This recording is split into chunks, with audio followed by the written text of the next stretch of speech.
This is part one of Is it the Jews or is it the Jesuits? The question that most often arises among investigators into this New World Order, this worldwide conspiracy, is who is responsible for most of this deception? Is it the Jews or is it the Jesuits? I hope I can solve this dilemma by introducing another component into the argument. That is the character of Gog, who is usually referenced in the same breath with Magog. Gog and Magog. It is my contention that this mysterious figure of Gog represents both the Jesuits and the Jews. Gog appears in the book of Ezekiel, chapter 38, as a warlord coming from the land of Magog, and who gathers a large army to invade the mountains of Israel. After many days, in the latter years, in the latter days. Ezekiel chapter 38, verses 8 and 16. My book, The Matrix of Gog, and the 2.5-hour DVD presentation on the same subject thoroughly reveals who this character is and presents his history from ancient times up to and beyond his invasion of the mountains of Israel and Palestine. I show how this invasion of the mountains of Israel began simultaneously with the Balfour Declaration.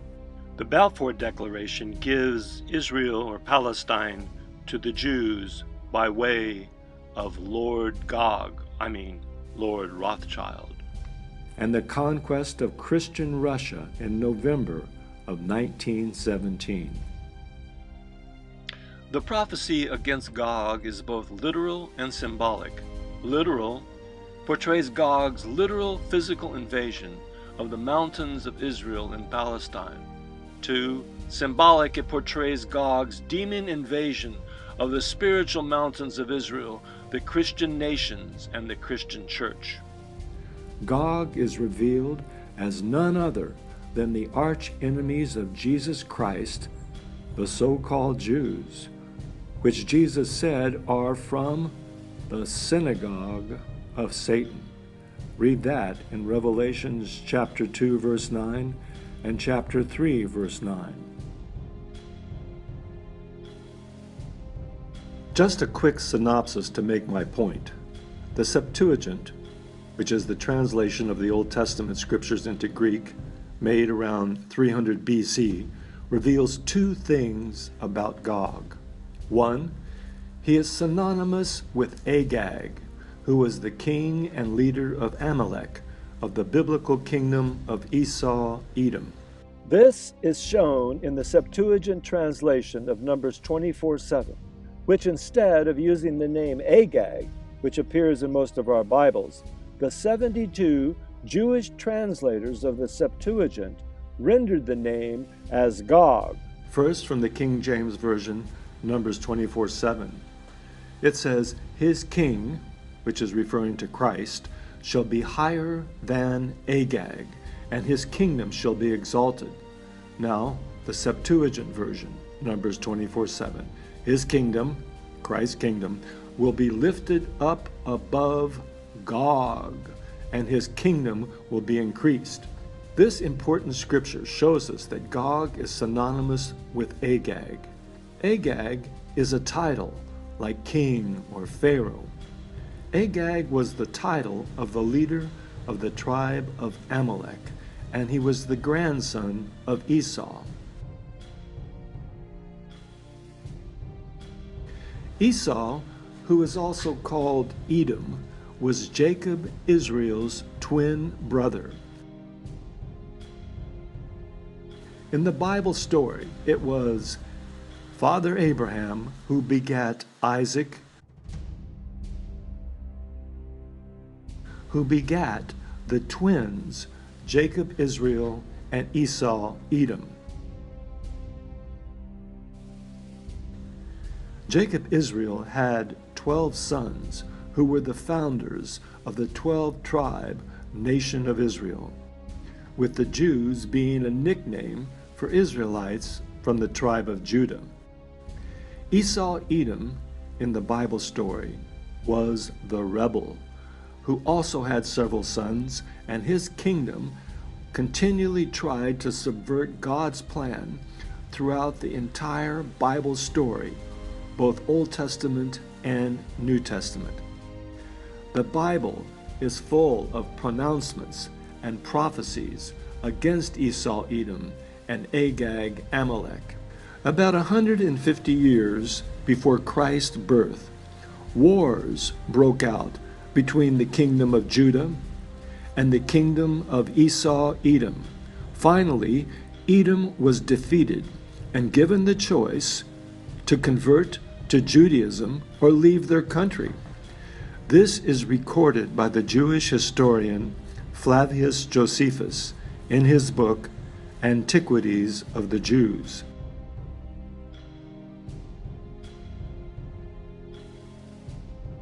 This defeat and conversion happened 126 years before Christ was born. Josephus says that these Edomites became full-fledged Jews at that time. According to the Jewish historian Josephus, who wrote around 70 to 95 AD, the Jewish Maccabean leader John Hyrcanus conquered Edom in 126 BC. He writes, Hyrcanus took also Dora and Marissa, cities of Idumea, which is the Greek word for Edom, and subdued all the Idumeans, and permitted them to stay in that country if they would circumcise their genitals and make use of the laws of the Jews. And they were so desirous of living in the country of their forefathers that they submitted to the use of circumcision and the rest of the Jewish ways of living, at which time, therefore, that this befell them, they were hereafter none other than Jews. End of quote. Antiquities of the Jews, chapter 9. The second thing that the Septuagint translation reveals is that Gog is a demonic entity. This is revealed in the Septuagint translation of Amos chapter 7, where the prophet sees a horde of devouring locusts, and the chief locust was Gog the king. Here he writes, Thus the Lord showed me, and behold, a swarm of locusts were coming, and behold, one of the young devastating locusts was Gog the king. Amos 7:1 from the Septuagint. This swarm of locusts has to be symbolic, because in Proverbs chapter 30 verse 27 it says that, quote, the locusts have no king. But in the book of Revelation, it shows us that there is coming a demonic swarm of locusts that do have a king over them, and his name is Apollyon, or Abaddon, the destroyer. This demonic locust swarm will be unleashed under the fifth trumpet judgment and the first woe of Revelation chapter 9. After the catastrophes of the first four trumpets of Revelation, the fifth trumpet and first woe unleashes these demonic locusts of Gog, who is given the keys to the bottomless pit, and releases a swarm of demonic locusts to torment all those who do not have the seal of God in their foreheads. And the torment is such to the degree that they will wish to die. In one of history's great reversals, we are shown that Herod the Great, who was an Edomite, was made king of Judea, or king of the Jews, by Rome in 44 BC. If you remember your Christmas stories, Herod was the one who tried to kill Jesus as a child. His son Herod Antipas was the one who participated in the murder and crucifixion of Christ along with the Jewish leaders. Of course, They were both from the tribe of Esau. The Herodian dynasty, which became king of the Jews, were Edomites or Gogites. Mark in his Gospel, chapter 3, verse 6, reveals how the Jewish leaders, the Pharisees, plotted together with the Herodians or Edomites on how to murder Christ. Gog was manifested in the Herods as both the king and the demon spirit behind the king. Eventually, Gog the king dies, but Gog the spirit, the demon, lives on and inhabits another king, in this case, his son, Herod Antipas. And so on down the line, up till today, where we have the Rothschilds and the Jesuits, both descendants of Gog. The Jews of the time of the apostles, who became believers, were the foundation of what became known as the ecclesia, or the congregation of the called out ones, poorly translated into English as the church, which has degenerated in most minds to building worship, sad to say. Only true Jews in the world are those that follow the King of the Jews, Jesus Christ, as Paul said. He is not a Jew, which is one outwardly, all the ritualistic circumcision. He is a Jew which is one inwardly, and true circumcision is of the heart, in the spirit. The rejecting Jews and Edomites of the first centuries after Christ became what Jesus called, in the book of Revelation, the Synagogue of Satan, who lie and say they are Jews and are not. Rejecting Jews became as Esau, who sold his birthright. When these unbelieving Jews and Edomites killed the King of the Jews, Jesus Christ, and refused to repent of their crime of deicide, and instead cooperated with the evil Herodian Edomite goksters, these rejecting Jews inherited all the biblical prophecies against Edom and Agag and the Amalekites, which are many, including their soon coming final destruction and burial ground in the land of Edom, east of the Dead Sea, as predicted in Ezekiel chapter 39. In 70 AD, Josephus recounts how 12,000 Edomite soldiers joined with the Jews in a losing war against the Romans. History recounts that nearly 1 million Jews and Edomites lost their lives in this war. After the destruction of Jerusalem and the destruction of all the Jewish genealogical records by the Romans at this time, the rejecting Jews and Edomites were completely amalgamated into one body known as the Synagogue of Satan.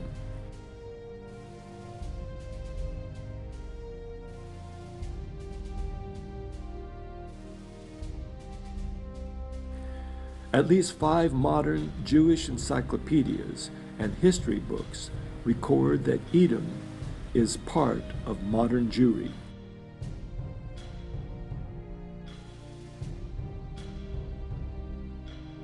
Modern Jewry became the Gog of Ezekiel's 38 prophecy because Gog Agag is the king of Edom, and the only place to find Edom today is in Jewry, in the Synagogue of Satan. Because the Romans totally decimated Jerusalem and slaughtered nearly 1 million Jews during the 70 AD war, the few remaining Jews, Edomites, fled the area to find refuge in pre-existent Jewish colonies in Babylon, which is modern Iraq, and Persia, modern Iran, while others fled south into Egypt and Libya. and eventually migrated into Spain. The survivors who went north ended up compiling their unholy book, which became known as the Babylonian Talmud.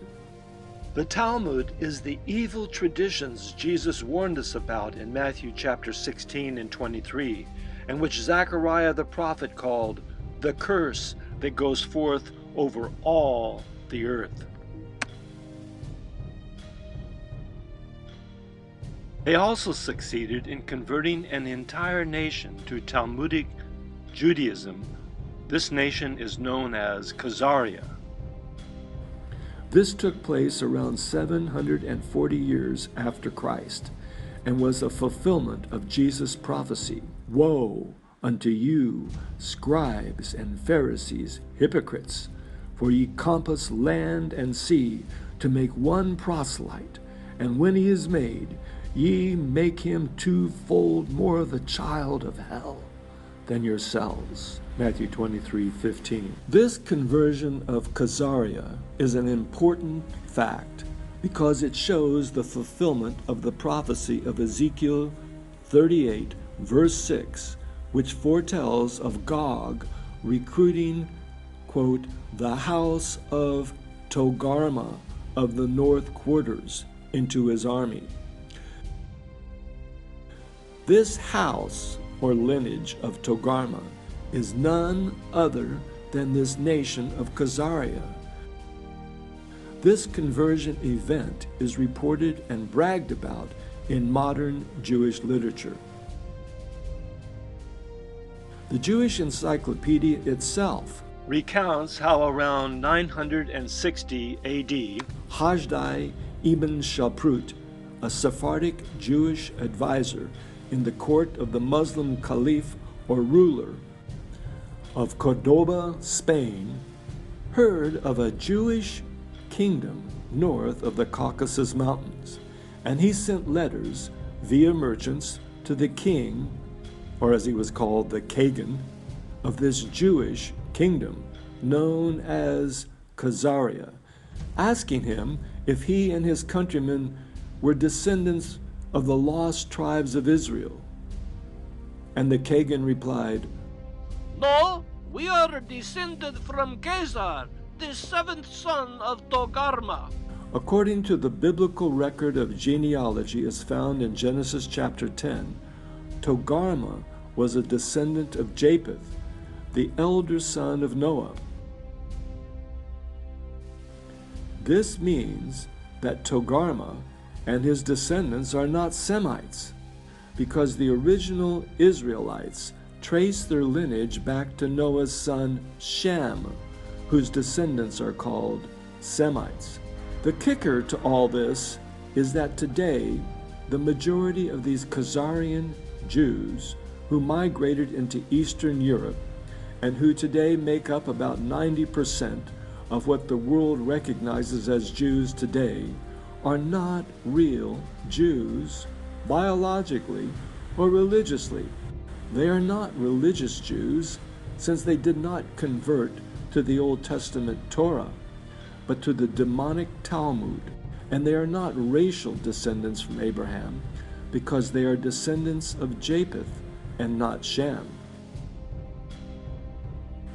These Jews were first mixed with Edom, Agag, Gog in 126 BC, and then incorporated into the non-Semitic house of Togarma, this Khazarian nation, who occupy Israel today.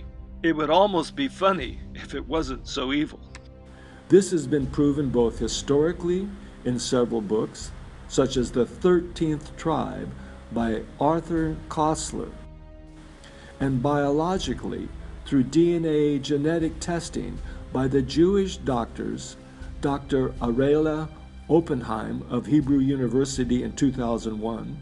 Her research found that virtually all the Jews came from Khazar blood, and by Dr. Eran El-Haik of Johns Hopkins in 2011. Dr. El-Haik proved that most Ashkenazi Jews are genetically related to the non-Semitic Khazars and not the biblical tribe of Judah. This is the historical background of the Jews who fled north, who became known as Ashkenazi Jews. They were named after Ashkenaz, who was Togarmah's brother.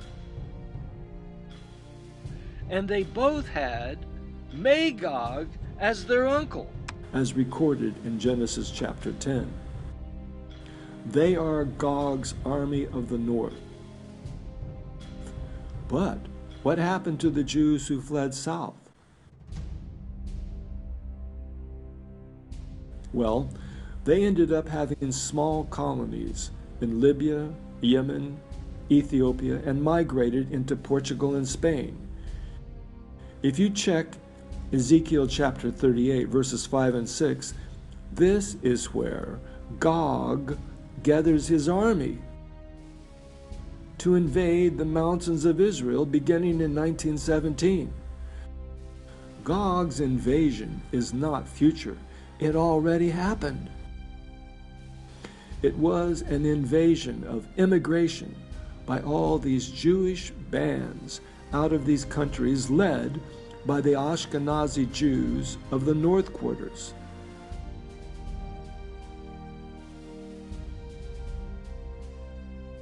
They were joined by Persia, which was all the Persians who became Jews during the time of the book of Esther.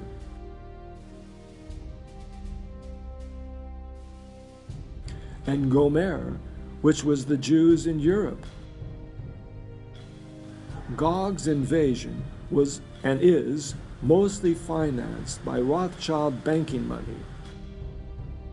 Rothschild literally means red shield in German.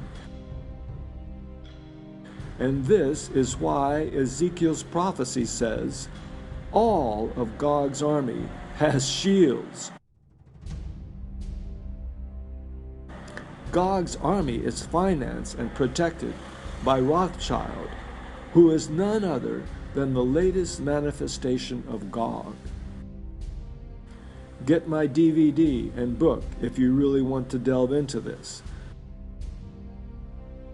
Gog invades the mountains of Israel with his army, his Jewish army, from Persia, Ethiopia, and Libya, all of them with shield and helmet, Gomer and all his bands, the house of Togarmah, the Khazars, of the North Quarters, and all his bands, and many people with thee.